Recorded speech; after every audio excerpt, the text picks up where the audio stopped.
The year is 1941. The world is on the brink of a new kind of war. And on a tranquil Sunday morning, a surprise attack would change everything. The target, Pearl Harbor.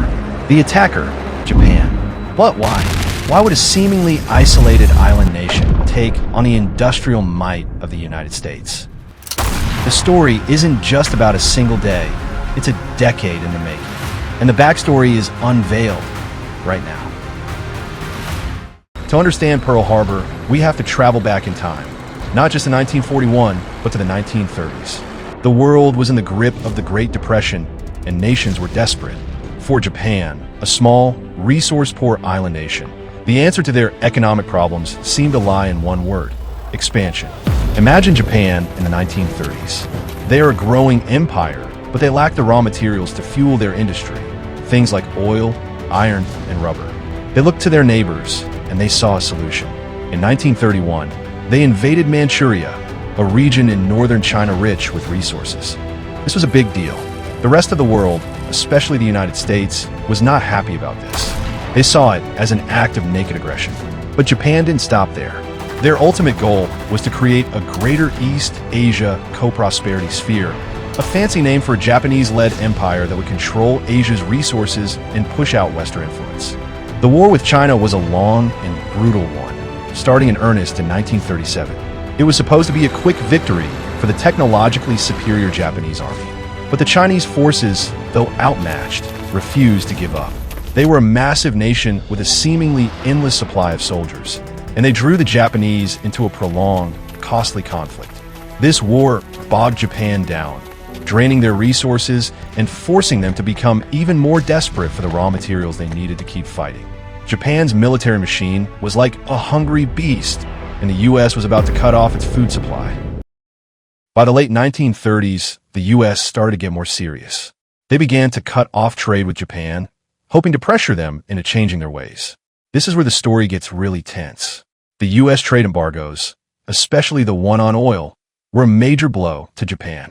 Think of it this way. Oil was the lifeblood of their military and their economy.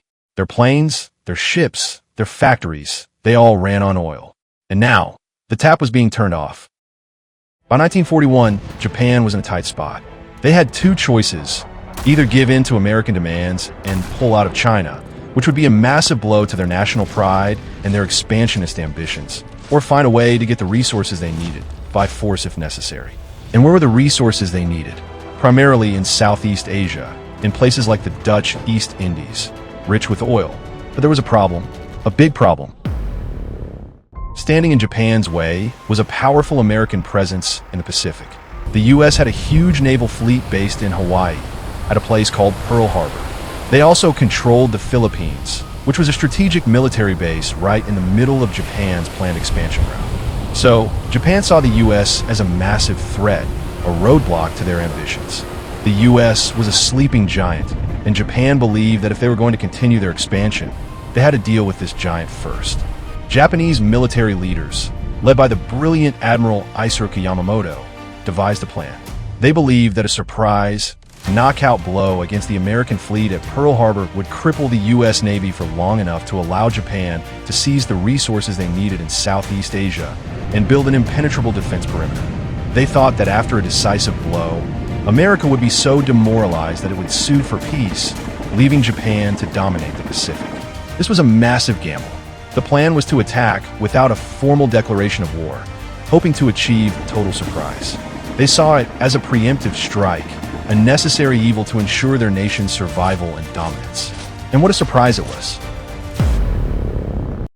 The morning of December 7th, 1941, was a quiet Sunday on Oahu, Hawaii. Most sailors were just waking up or getting ready for church. At 7:55 a.m., the tranquility was shattered. The first wave of Japanese planes, 183 aircraft in total, including torpedo bombers, dive bombers, and fighters, swarmed over the naval base. The lead Japanese pilot, Mitsuo Fukuda, radioed the now famous code word, Tora, Tora, Tora, meaning tiger, tiger, tiger, signaling that the surprise attack was a success. The attack was surgical and devastating.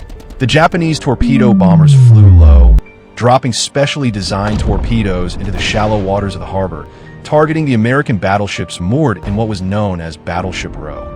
In just the first few minutes, 4 battleships were hit. The USS Oklahoma was struck by multiple torpedoes and capsized. But the most catastrophic moment came when a Japanese bomb hit the ammunition magazine of the USS Arizona. The resulting explosion was so powerful it lifted the entire battleship out of the water before it sank, killing 1,177 of its crew instantly. An hour later, a second wave of 171 Japanese planes struck, targeting the remaining ships and the airfields, where they destroyed hundreds of American planes on the ground before they could even get airborne. The entire assault was over in less than 2 hours. The numbers were staggering. 2,403 Americans were killed, 18 ships were sunk or damaged, and over 300 aircraft were destroyed. But Japan had made a critical mistake. By pure luck, the U.S. Pacific Fleet's 3 aircraft carriers, the most important vessels of modern naval warfare, were not in the harbor that day. They were out at sea on training exercises. The repair facilities and crucial oil tank farms were also largely untouched. The Japanese had dealt a severe blow, but they had failed to cripple America's long-term ability to fight. In the immediate aftermath, Japan capitalized on their momentum. They launched a series of lightning-fast attacks across the Pacific, conquering a vast empire. They took Guam, Wake Island, and Hong Kong, and quickly overran British-controlled Malaya and Singapore, a massive blow to the British Empire. They also invaded the Philippines, forcing American and Filipino forces into a prolonged and desperate fight. Within months, Japan had secured the resources it needed, establishing control over a huge swath of Southeast Asia. But the attack on Pearl Harbor had an unintended consequence. Instead of demoralizing America, it unified it like nothing before. The sleeping giant was no longer sleeping. It was awake, and it was furious.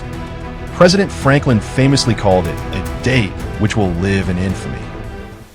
Yesterday, December 7th, 1941, a date which will live in infamy. And just like that, the United States, a nation that had been trying to stay out of the war, was now fully in it. The attack on Pearl Harbor didn't lead to a quick Japanese victory. It led to their ultimate defeat. So, the next time you hear about Pearl Harbor, remember that it wasn't just a random act of aggression. It was the culmination of years of rising tensions, a brutal war in China, and a desperate gamble by an empire against a sleeping superpower. It was the moment a desperate empire rolled the dice and lost everything.